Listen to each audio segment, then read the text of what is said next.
Hello students, welcome to this video. आज के इस वीडियो में हम एलिमेंट्री कैनाल के अंदर जो लेयर्स हैं उनके बारे में स्टडी करेंगे। उसके बाद डाइजेस्टिव ग्लैंड को भी इसी वीडियो के अंदर डिस्कस करने वाले हैं। तो चलिए स्टार्ट करते हैं। सबसे पहले बात करें एलिमेंट्री कैनाल, तो ऊपर से लेकर नीचे तक यानी एंटीरियर जो माउथ है एंड पोस्टीरियर एनएस सेक्टम तक आपको 4 लेयर मिलती हैं, जिसको कहते हैं serosa, muscularis, submucosa and mucosa. तो ये जो चारों लेयर हैं इसके अंदर कौन से टिश्यूज़ होते हैं, क्या क्या प्रेजेंट होगा, इसके बारे में हम जानेंगे। सीरोसा जो है वो आउटर मोस्ट लेयर होती है जो कि थिन मेसोथीलियम से बनी रहेगी, जिसको हम एपिथेलियम ऑफ विसरल ऑर्गन कहते हैं। यानी सीरोसा ये जो दूसरे ऑर्गन्स के कांटेक्ट में रहेगी, तो इसके पास कुछ कनेक्टिव टिश्यू भी आपको पाए जाते हैं। तो सीरोसा जो है मेसोथीलियम से बनती है और इसके पास कुछ कनेक्टिव टिश्यू रहेंगे। अगली जो लेयर है वो है मस्कुलरिस। मस्कुलरिस यानी नेम से ही आपको पता लग रहा है कि ये स्मूथ मसल से मिलकर के बनी हुई है, जिसके अंदर स्मूथ मसल है वो अरेंज्ड है inner circular and outer longitudinal layer के रूप में। एक मसल लेयर, ओब्लिक्यू मसल लेयर भी दोनों के बीच में प्रेजेंट हो सकती है कुछ एरियाज़ के अंदर। अगली जो लेयर है वो है सब म्यूकोसल लेयर, जो कि लूज कनेक्टिव टिश्यू की बनी रहती है। सब म्यूकोसल लेयर के अंदर ही नर्व्स, ब्लड और लिम्फ पाए जाते हैं। ड्यूडनम के अंदर जो ग्लैंड्स होती हैं, जिसको हम कहते हैं इंटेस्टाइनल ग्लैंड, वो इसी के अंदर ही प्रेजेंट रहती हैं। सब म्यूकोसा के जो सेल्स हैं वो मॉडिफाई हो जाते हैं और सीक्रेट करते हैं एंजाइम्स और chemical. Inner most layer of alimentary canal जिसको कहते हैं म्यूकोसा। म्यूकोसा जो है स्मॉल इंटेस्टाइन में आकर के विलाइज की फॉर्मेशन करती है और स्टमक में आकर के ये रुगे की फॉर्मेशन करती है, यानी जो अंदर की तरफ इस प्रकार फोल्ड हो जाएगी। तो इन फोल्डिंग को हम स्टमक के अंदर रुगे कहते हैं और स्मॉल इंटेस्टाइन के अंदर विलाइज कहते हैं। विलाइज जो है मेनली आपका सरफेस एरिया को बढ़ाने का काम करती है।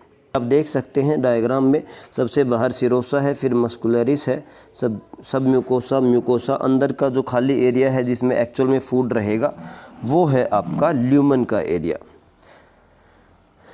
माइक्रोविलाइज है। माइक्रोविलाइज का मतलब विलाई के अंदर जो है हम सरफेस एरिया को बढ़ा देते हैं।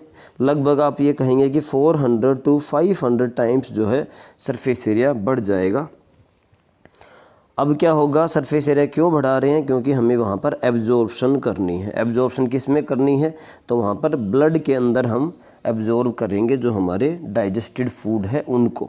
तो यहाँ पर ब्लड कैपिलरीज का नेटवर्क मिलेगा सब म्यूकोसा के अंदर। इसके साथ साथ लिम्फेटिक वेसल जिसको लैक्टियल कहते हैं वो भी इन विलाइज के अंदर प्रेजेंट रहेगी। साथ में आप डायग्राम देख सकते हैं कि इसके अंदर क्या है, लैक्टियल लिम्फ वेसल है और यहाँ पर कैपिलरीज है, आर्टरीज हैं, वेन्स हैं। नीचे जो है वो क्रिप्ट्स ऑफ लिवरकुम बोलते हैं, जो नीचे की तरफ ये फोल्ड हो गया, जैसे कि आप देख सकते हैं नीचे की तरफ जो फोल्ड हुआ है इसको कह दिया क्रिप्ट्स ऑफ लिवरकुम। इसके अंदर एंजाइम्स पाए जाते हैं जो स्मॉल इंटेस्टाइन के अंदर रिलीज होंगे। देखिए इसके अलावा जो म्यूकोसल एपिथेलियम सेल जिसको गोबलेट सेल कह देते हैं, यानी म्यूकोसा के जो सेल्स होते हैं वो म्यूकस को सिक्रेट करते हैं, उसको एक अलग से हमने नाम दे दिया है गोबलेट सेल, जो कि ल्यूब्रिकेशन में हेल्प करेंगे स्मॉल इंटेस्टाइन के अंदर। म्यूकोसा के सेल्स ग्लैंड्स की भी फॉर्मेशन करते हैं स्टमक के अंदर, जिसको कहते हैं गैस्ट्रिक ग्लैंड, और इसके विलाइज जो हैं इसके बेस में इंटेस्टाइन में ये क्रिप्ट्स ऑफ लिवरकुम की फॉर्मेशन करते हैं। ये जो चारों लेयर हैं वो अलग अलग पार्ट्स के अंदर अलग अलग मॉडिफिकेशन भी शो करती हैं। तो ये था आपका एलिमेंट्री कैनाल के बारे में कि कौन सी लेयर कहाँ पर प्रेजेंट है। अब हम बात करते हैं डाइजेस्टिव ग्लैंड। तो एलिमेंट्री कैनाल के पास सलेवरी ग्लैंड है, लीवर है और पेनक्रियाज है। साथ ही में अभी हमने पढ़ा कि एलिमेंट्री कैनाल जो है मॉडिफाई हो जाती है, गैस्ट्रिक एरिया का जो म्यूकोसा लेयर है वहाँ पर मॉडिफाई हो जाएगी, और जो स्मॉल इंटेस्टाइन की सब म्यूकोसा लेयर है वहाँ पर भी वो मॉडिफाई हो जाती है और एंजाइम्स और म्यूकस को सिक्रेट करती है। बात करें सलेवरी ग्लैंड की, तो वो बक्कल कैविटी के अंदर प्रेजेंट रहेगी। ये सलाइवा सिक्रेट करती है। इसका नंबर जो है 3 पेयर यानी टोटल 6 प्रेजेंट रहेंगे। सबसे लार्जेस्ट जो है वो पैरोटिड रहती है जो बिलो द ईयर्स रहेगी। उसके बाद सब मैक्सिलरी या सब मैंडिबुलर ये लोअर जोज के पास पाई जाती है, और लास्ट जो है वो है सब लिंगुअल जो कि टंग के नीचे पाई जाती है। ये ग्लैंड बक्कल कैविटी के अंदर होती हैं और सिक्रेट करती हैं एंजाइम जिसको कहते हैं सलेवरी जूस, जिसके अंदर सलेवरी अमाइलेज है, लाइसोजाइम है, म्यूसिन है और इलेक्ट्रोलाइट्स है। अब हम बात करें लीवर की, तो लीवर को हम लार्जेस्ट एक्सोक्राइन ग्लैंड है, लार्जेस्ट होता है जिसका वेट जो है 1.2 टू 1.5 kg 1200 ग्राम से 1500 ग्राम तक ये अडल्ट ह्यूमन के अंदर पाया जाता है। अगर इसकी पोजीशन की बात करें तो ये एब्डोमिनल कैविटी में राइट साइड में पाई जाती है, डायफ्राम के नीचे। इसके अंदर 2 लोब्स होते हैं, लेफ़्ट और राइट।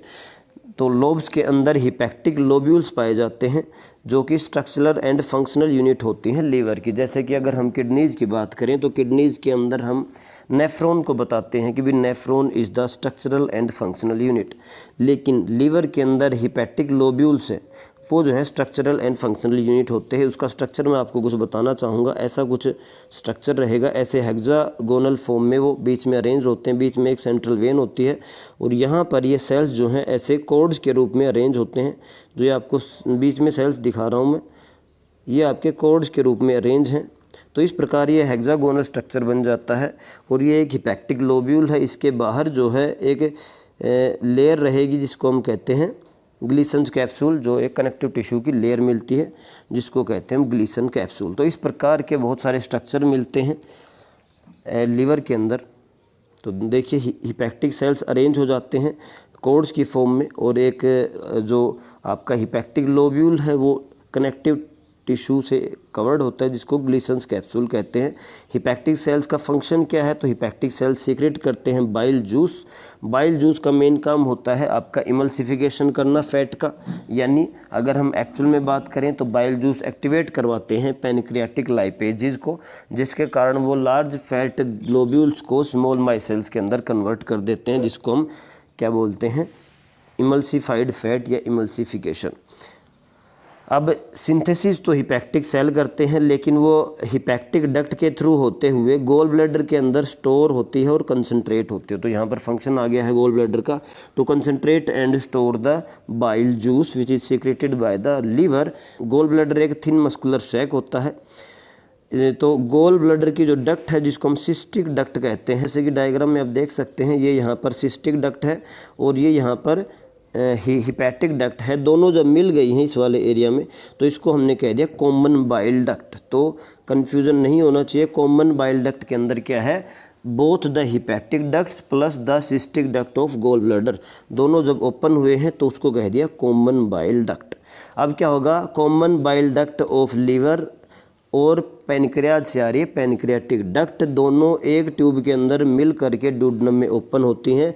उस ट्यूब को हम कहते हैं हिपैटोपैनक्रियाटिक डक्ट। जैसे कि यहाँ पर साफ साफ आप देख सकते हैं, ये वाला जो एरिया है ये है आपका हिपैटोपैनक्रियाटिक डक्ट, जिसके अंदर एक जो ट्यूब है वो यहाँ से आई है पैनक्रियाज से और अगली जो है वो ग्रीन कलर वाला हिस्सा लीवर से आई है।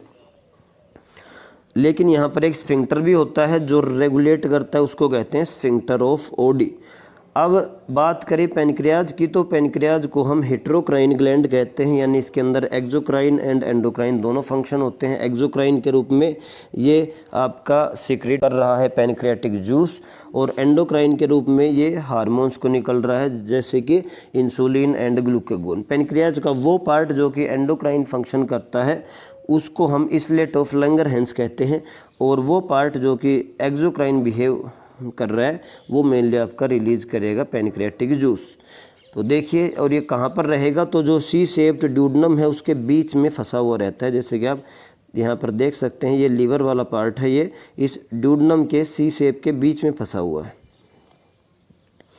अब हम बात करें पैनक्रियाटिक जूस का जो नेचर होता है वो एल्कलाइन होता है। इसके अंदर बहुत सारे एंजाइम्स होते हैं जैसे कि ट्रिप्सिनोजन, काइमोट्रिप्सिनोजन, प्रोकार्बोक्सीपेप्टाइडेज। इसके अलावा यहाँ पर लाइपेजेज भी हैं, अमाइलेज हैं और न्यूक्लियेजेज, मतलब हर बायोमोलिक्यूल को ब्रेक करने के लिए पैनक्रियाटिक जूस के अंदर आपको सीक्रेशंस मिलेगा। वीडियो देखने के लिए धन्यवाद। यदि वीडियो अच्छी लगी और टॉपिक समझ में आया तो वीडियो को लाइक करें, चैनल को भी सब्सक्राइब करें।